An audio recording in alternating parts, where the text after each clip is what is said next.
Antes de mais, se és um verdadeiro leão e queres estar sempre um passo à frente de todos os outros adeptos, subscreve já o canal, ativa o sino das notificações e deixa o teu comentário em baixo com a tua opinião sobre esta revelação chocante. Porque o que vais descobrir agora, poucos sabem e muitos vão duvidar. A saída de Biel para o Atlético Mineiro foi anunciada com discrição, como se fosse apenas mais uma movimentação típica do mercado de verão, um empréstimo. Uma cláusula de compra obrigatória de 7 milhões de euros, um extremo que não contava para Rui Borges. Parece simples, não é? Só que não é. E essa transferência discreta está no centro de uma estratégia muito maior, que envolve nomes de peso, bastidores encobertos e uma cortina de fumo que o Sporting está a manter com muito cuidado. Comecemos pela base. Biel chegou ao Sporting vindo do Bahia por 6 milhões de euros, um investimento elevado num jogador com apenas 24 anos, grande potencial técnico e que, segundo a própria estrutura leonina na altura, vinha para disputar lugar no 11 inicial. Mas o que se viu foi o oposto. Biel fez apenas 7 jogos com a camisola dos Leões, sem brilho, sem sequência e, mais importante ainda, sem uma explicação convincente. E aqui está o primeiro ponto estranho. Como é que um jogador tão caro foi descartado tão rapidamente? Fontes próximas da estrutura de futebol revelaram que Biel terá sido convencido a assinar pelo Sporting mediante promessas internas que nunca chegaram a ser cumpridas. Entre elas, uma cláusula contratual que garantia um número mínimo de minutos em campo durante a época. O problema? Rui Borges nunca o quis no plantel. O novo treinador, que chegou com ideias bem definidas e uma lista de prioridades já fechada, terá comunicado à direção ainda em junho que não contava com o jogador. Resultado? Biel ficou encostado ainda antes de a pré-época começar a sério. E aqui entra a jogada inteligente e perigosa da direção leonina. Ao perceber que o jogador poderia tornar-se uma dor de cabeça jurídica e financeira, o Sporting apressou a sua saída para o Atlético Mineiro. E apressou de tal forma que aceitou incluir uma cláusula de compra obrigatória de 7 milhões de euros, condicionada a objetivos, algo invulgar para um jogador que claramente não estava valorizado. Isso gerou desconfiança até no Brasil, onde jornalistas locais questionaram o porquê de o Atlético aceitar um acordo tão pesado. A resposta? Necessidade urgente de liquidez. O Sporting precisava de criar folga salarial, garantir entrada de receitas futuras, mas já contabilizadas, e abrir espaço para algo muito maior. E esse algo maior chama-se Luís Soares. O uruguaio, ex-Almeria, já tinha dado sinais de que estaria disponível para vestir a camisola dos Leões e a estrutura do clube sabia que, para tornar essa contratação possível, teria de libertar ativos rapidamente. Biel foi o primeiro. Agora repara num detalhe que a maioria ignorou. A publicação que Biel fez nas redes sociais ao despedir-se. Uma mensagem aparentemente religiosa e emocional, mas com um subtexto claro para quem sabe ler nas entrelinhas.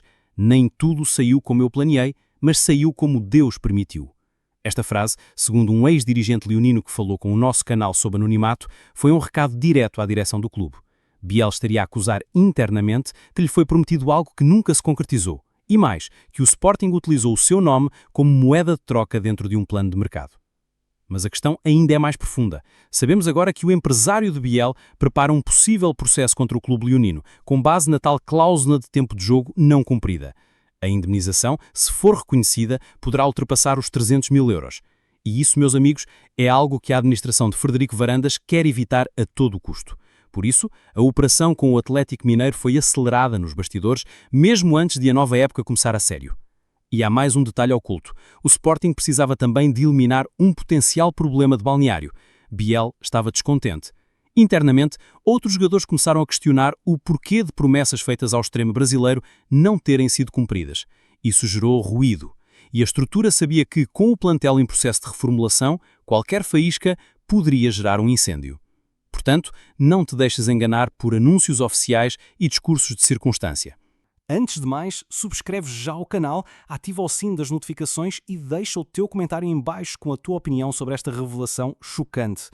E quando todos pensavam que a maior bomba do verão leonino era a saída milionária de Víctor Gyökeres para o Arsenal, o destino preparou um volte-face inesperado. O sueco já está em Londres, foi apresentado, sorriu para as câmaras e até pisou o relvado do centro de treinos dos Gunners, mas não jogou e não vai jogar tão cedo. Informações internas que obtivemos com exclusividade indicam que Gyökeres sofreu um toque no joelho durante uma das primeiras sessões físicas com o clube inglês. Inicialmente, foi tratado como uma entorse ligeira, mas após exames mais aprofundados, 13 especialistas foram consultados e um deles alertou para o risco de lesão meniscal crónica. O Arsenal, um clube extremamente rigoroso em questões médicas, suspendeu de imediato a integração do avançado no plantel principal. E aqui entra o pormenor que ninguém no universo leonino sabia até agora. O contrato de venda assinado entre o Sporting e o Arsenal contém uma cláusula de reversibilidade da operação caso se verifique uma lesão grave antes da conclusão total dos exames médicos complementares. E sim, essa cláusula está em vigor até ao último dia do mercado europeu. Se a lesão for confirmada como impeditiva a curto prazo, Gyökeres pode regressar. Sim, ouviste bem, o Sporting pode, por força contratual, voltar a contar com Viktor Gyökeres no plantel e o impacto dessa possibilidade nos planos do clube é incalculável. Porque, ao mesmo tempo, Luís Soares já está fechado, foi apresentado internamente e integrado no grupo. O uruguaio chega como substituto de Gyökeres, mas pode, sem querer, transformar-se no seu parceiro no ataque demolidor. A estrutura do futebol leonino está, neste momento, a analisar 3 cenários. Manter Soares como referência única, caso Gyökeres seja confirmado no Arsenal, integrar os dois como titulares alterando completamente o esquema tático de Rui Borges e o mais polémico de todos, vender novamente Gyökeres em janeiro para outro clube caso regresse e prove que está apto, gerando assim 2 vendas milionárias num só semestre. A última opção seria um escândalo sem precedentes, mas também uma jogada de mestre. Porque, enquanto todos falam da saída de Gyökeres e da chegada de Soares, poucos perceberam que o Sporting está prestes a formar o tridente mais explosivo do futebol português. Soares, Harder e, quem sabe, o regresso inesperado de Gyökeres. Mas para isso acontecer, ainda muito pode mudar. O mercado está aberto, as pressões internas aumentam e tudo indica que as próximas 72 horas vão definir o que será o ataque leonino até maio. Portanto, se estás a ouvir isto agora, sabes mais do que qualquer outro adepto sportinguista. Estás por dentro, estás no núcleo, estás no único canal que te dá a verdade antes dos jornais, antes das conferências de imprensa, antes de tudo. E por isso, se ainda não te inscreveste, este é o momento. Clica agora no botão de subscrição, ativa o sino das notificações e comenta. Achas que o Gyökeres deve regressar? Achas que o Soares vai dar conta do recado? A tua opinião vale ouro para nós. Porque uma coisa é certa, no Sporting nada é impossível. Nem mesmo um regresso que parecia inimaginável.